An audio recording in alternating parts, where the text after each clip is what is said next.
O que nós vamos falar agora? Nós vamos falar sobre o primeiro remédio constitucional, que é o habeas corpus, tá bom? Pessoalmente, eu gosto muito do habeas corpus. O habeas corpus, aí, sua raiz, sua origem no direito inglês, no Habeas Corpus Act, não é isso? E ele foi introduzido dentro da nossa Constituição Federal de 1988 com uma missão muito importante. Então aqui é inevitável você não ler a redação desse artigo. Vamos lá. Artigo 5º, inciso 68. Conceder-se habeas corpus sempre que alguém sofrer ou se achar ameaçado de sofrer violência ou coação em sua liberdade de locomoção, por ilegalidade ou abuso de poder, tá bom? Então aqui nós vamos ter três figuras bastante importantes dentro do habeas corpus, tá bom? A nossa primeira figura que vai surgir aqui, ó, é o paciente, tá bom? A segunda é o impetrante, tá bom? É o impetrante. E o terceiro é a nossa autoridade coatora, tá bom? Então perceba, nós vamos ter três figuras distintas. Primeiro, o paciente. Perceba, por que o nome remédio constitucional? Porque quando você está doente, quando você não está bem de saúde, você vai tomar um remédio. Então existem essas garantias constitucionais justamente para proteger a pessoa que está sendo alvo de algum abuso, de uma forma geral, praticado pelo nosso Estado. Então existe um abuso de poder ou existe uma ilegalidade praticada pela nossa autoridade coatora que vai impedir o paciente de exercer o seu direito de ir e vir, tá bom? Então o nosso paciente aqui é a pessoa que teve a sua liberdade de locomoção cerceada. Agora um ponto que eu gostaria de chamar a atenção para você aqui é o seguinte: quando nós olhamos para a questão relacionada aqui a nossa figura do Covid, então bastante cuidado, tá bom? Pode ser que tenhamos uma prova aí bastante diferente. Então quando nós olhamos aqui na questão do Covid, não sei se você vai lembrar, no ano de 2020 e 2021 aí tivemos bastante restrições à liberdade de locomoção e diversas pessoas impetraram habeas corpus dizendo que o prefeito, o governador, o presidente, fulano cicrano, para nós não importa, você tem que focar no problema, ele simplesmente aí impedia aquela pessoa de exercer o direito de locomoção. Alguns julgados aí, quando foi decididos pelas primeiras instâncias, alguns juízes concederam a ordem, outros não, mas o certo é, o que nos importa em nível de concurso é a jurisprudência dos tribunais superiores, STJ, STF, é o que nos importa.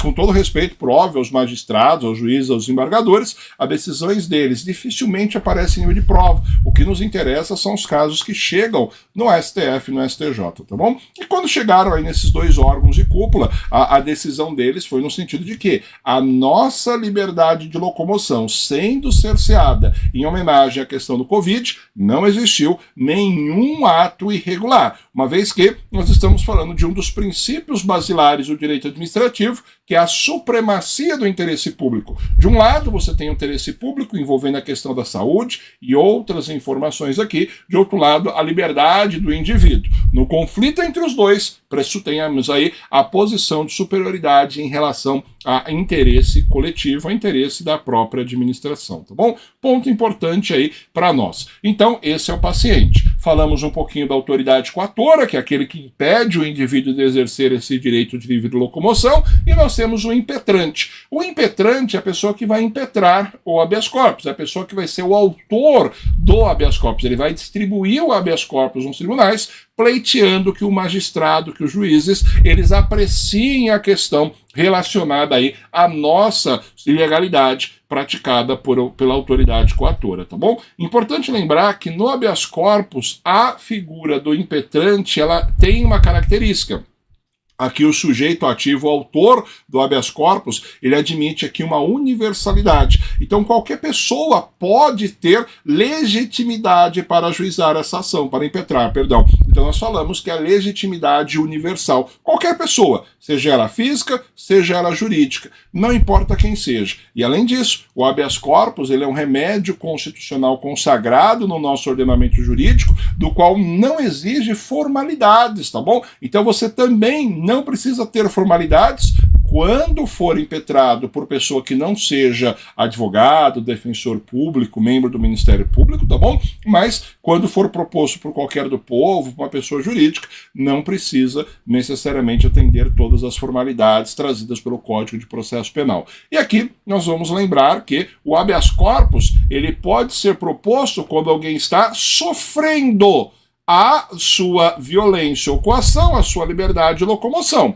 Assim como ele pode ser proposto quando a pessoa se acha ameaçado de sofrer uma violência ou a coação em sua liberdade de locomoção. Vamos lá, se você está sofrendo, esse habeas corpus, ele é repressivo, porque você já teve sua liberdade de locomoção cerceada. Nessa hipótese, uma vez que houve a concessão da ordem, o juiz irá expedir o alvará de soltura.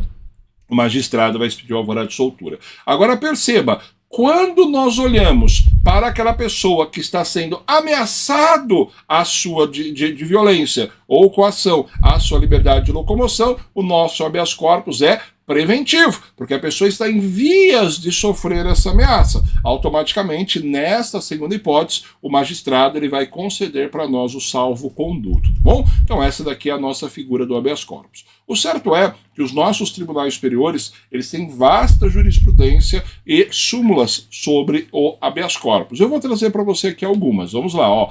Não cabe habeas corpus contra decisão condenatória, pena de multa, ou relativo ao processo em curso de infração penal a que a pena pecuniária seja a única combinada. Então perceba, a súmula 693 do STF, lembrando que a pena de multa ela envolve um pagamento em dinheiro e a pena pecuniária ela também envolve um pagamento em dinheiro ou a vítima ou alguma instituição apontada ali para ser beneficiada desse ato. Então perceba, pensa, o habeas corpus ele evita que você seja coagido ou sofra uma violência à liberdade de locomoção. A pena de multa você tem que pagar, a pena pecuniária você tem que pagar. Ela vai cercear a sua liberdade de locomoção?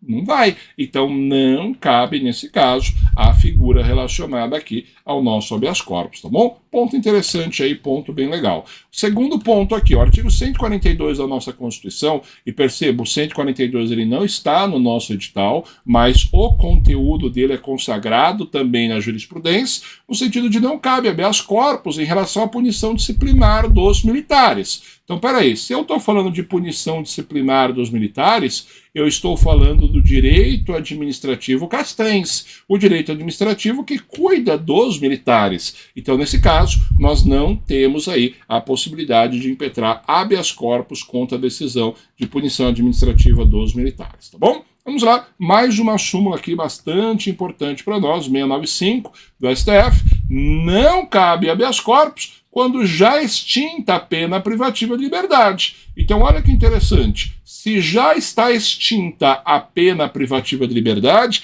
é porque o nosso magistrado, ele simplesmente reconheceu que o réu cumpriu a totalidade da pena e foi extinta. Ora, se foi extinta a pena privativa de liberdade, não tem por que o réu sofrer nova coação à sua liberdade de locomoção. Então, nesse caso, não caberia da mesma forma aí a figura do habeas corpus, tá bom? Beleza? Pontos importantes para você, pontos muito legais. Assista esse vídeo, esse conteúdo aqui com bastante calma, que é questão bola cheia para sua prova.